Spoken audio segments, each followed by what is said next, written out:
Hi and welcome everyone. Core mobility while trying to learn the equation for universal gravitation. The exercises are adjusted for me, so if you follow along, do this at your own pace, and overall it's at your own risk. So the equation is g times the product of m1 and m2 divided by r squared. So the whole thing is g times the product of m1 and m2 divided by r squared.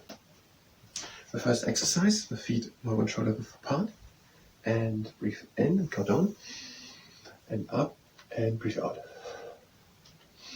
Breathe in and out. And again in, and out. And in, and out. And last time in, and out. And now in, and close the legs. And out. The gravitational force, it's called F. So whole formula starts with F equals G times, and over the bracket, M times M2 divided by R squared. Now we exercise up with the arms, and breathe in and out to the side.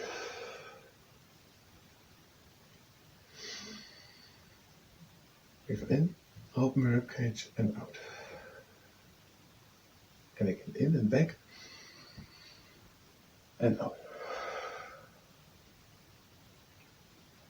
In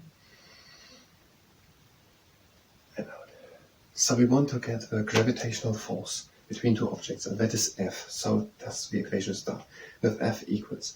Now the exercise, stand stable on the first leg, the other one up, foot flexed, and now swing it in front and to the side. Front and to the side, front and to the side. The toes are pointing forward. And so F is the gravitational force, and this is what we're going to get out. F equals, and now G. G is the gravitational constant. And the gravitational constant is, if I understand it correctly, pretty simple. It's just what thinks how strong they pull.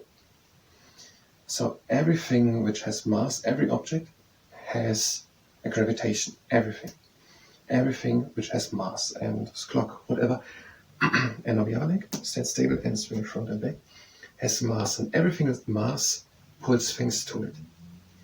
If it's small, big, or whatever, important is the mass, everything pulls. And everything with the same mass pulls with the same. That's why it's called constant. And we just need a name for it. And so we call it gravitational constant, and it is written with the uppercase G.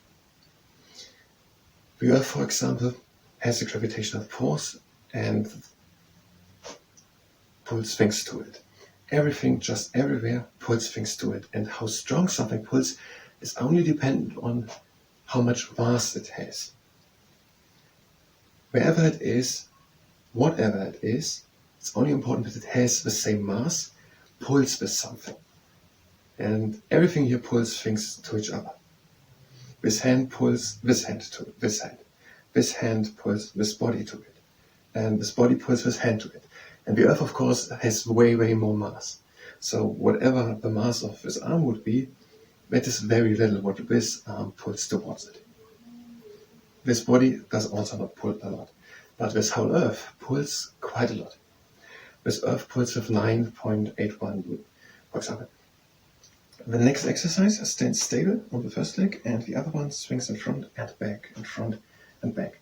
So just every object which has mass, which is every object, has some force which pulls things towards it. The Earth really strong, the Moon also quite strong, and so on and so on. Everything, even very small things, like a finger, pulls things towards it. And this is just called G, a gravitational constant. And that is everywhere. So this is the number we need.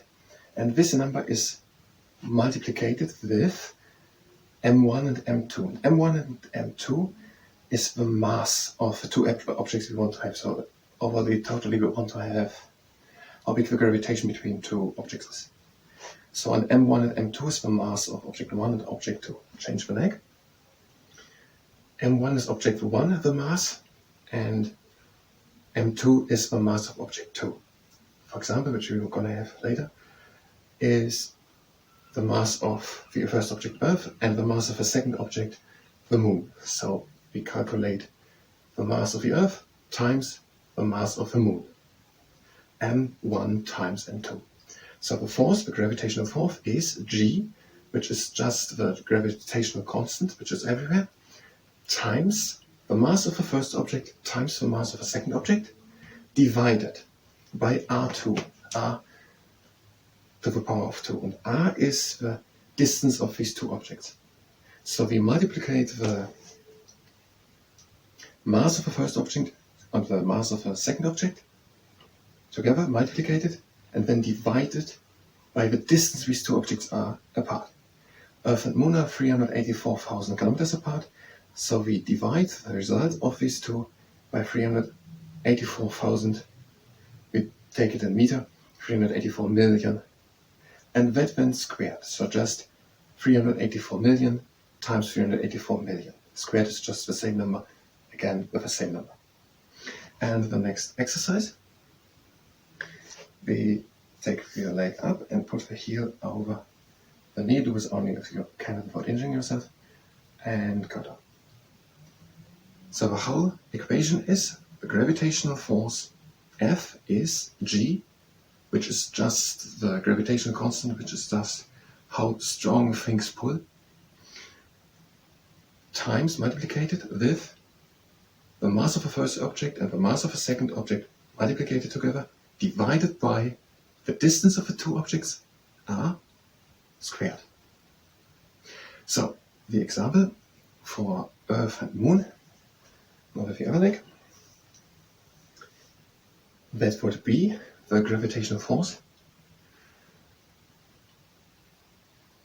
is G, and G expressed as a number, if I have it correctly, is 9.6 something times 10 raised minus 11. So expressed in a number, it is 0.000 some amount of zeros, and then have a look at the exercise. If I have it understood correctly, G is 0.00000000000666743.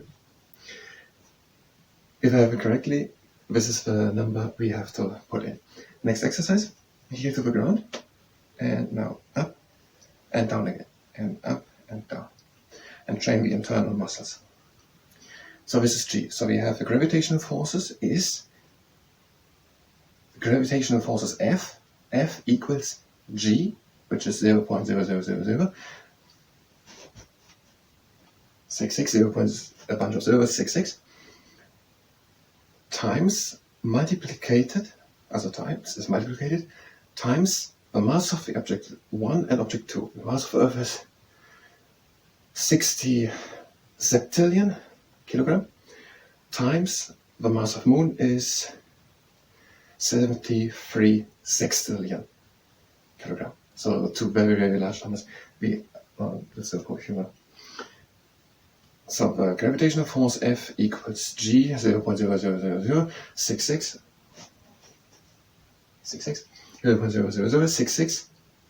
multiplied with 60 septillion times 73 septillion divided by the distance of Earth and Moon, which is 384 million meters squared. So we calculate F, the force, the gravitational force, is 0.0000066 multiplied with 60 septillion and 73 sextillion divided by 384 million squared. And that result is how much force, gravitational force, is between Earth and Moon. And that result is 198 quintillion Newton. So Earth and Moon pull with 198 quintillion Newton. And this is what this formula basically does. We can do it with simpler things, where it wouldn't be necessary. The gravitational force on Earth is just 9.18 Newton. So 1 kilogram heavy object on Earth, something with 1 kilogram mass on Earth, would be pulled with 9.81 Newton to the Earth. And on the Moon it's 1.62 Newton on the surface of the Moon.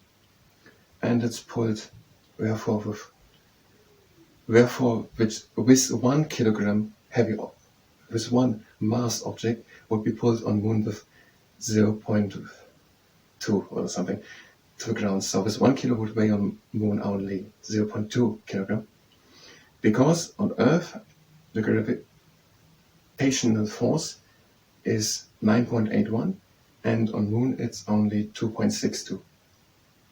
So this 1 kilogram mass object on Earth would weigh on Moon only 200 grams. And we could calculate this between the center of the first object and the second one.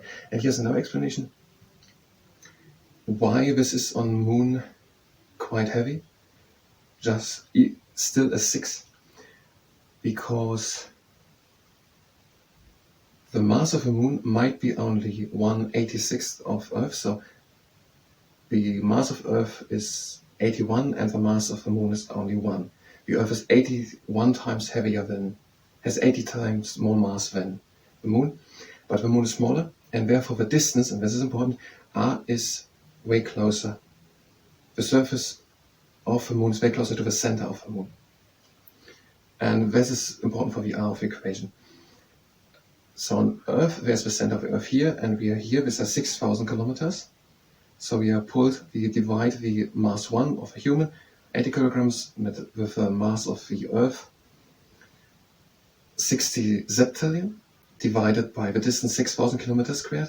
And on Moon, it's just 73 zeptillion. Zeptillion is a thousandth, I don't know, of a zeptillion. So it's a way closer sextillion than zeptillion.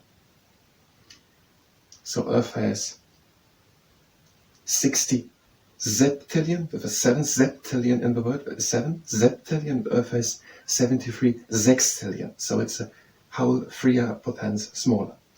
It's 81 times less mass on Moon. But the Moon has only, I think 2,000 or something kilometers. So the Earth has 6,000 kilometers to the center of the Moon from the surface. On Earth it's 6,000 kilometers from surface to the center. On the Moon it's only 2,000. So even though the Moon has 81 times less mass than Earth, because they are way closer, we weigh not just the 1/8 of our mass, which would be just a kilogram or something, but we weigh a 6th of our mass. So on Earth we weigh 80 kilograms. On Moon we weigh around 15 kilograms, which is just a 6, but it is not a 1/80th, because we are way closer. Two magnets with this distance don't pull much, and the closer it comes, the more stronger it comes. So on Moon we are pulled 2,000 kilometers far from the center of the mass of the Moon to it. So this r is important. Mass times mass divided by r. On Moon it's very important. We are way closer to the center of the Moon than on Earth. So this r is important. And this is why we would weigh 15 kilograms on Moon and not just a 1/80, whatever it was pronounced. The equation is F equals G times M1 multiplied with M2 divided by R squared. So the gravitational force between two objects is the gravitational constant multiplied with the product. The product is the result of two numbers multiplied with the product of the mass of object 1, M1, mass of object 2, just the mass of object 1 and object 2, multiplied the product of them, divided by this product, divided by the distance which these two objects have, squared. The distance r is squared. So again, F equals G times the product of M1 and M2, so they are multiplied, divided by r squared. And the result is then a nu. This is the end. I forgot the last exercise. You can stretch as you want. Thank you very much for listening, and until next time.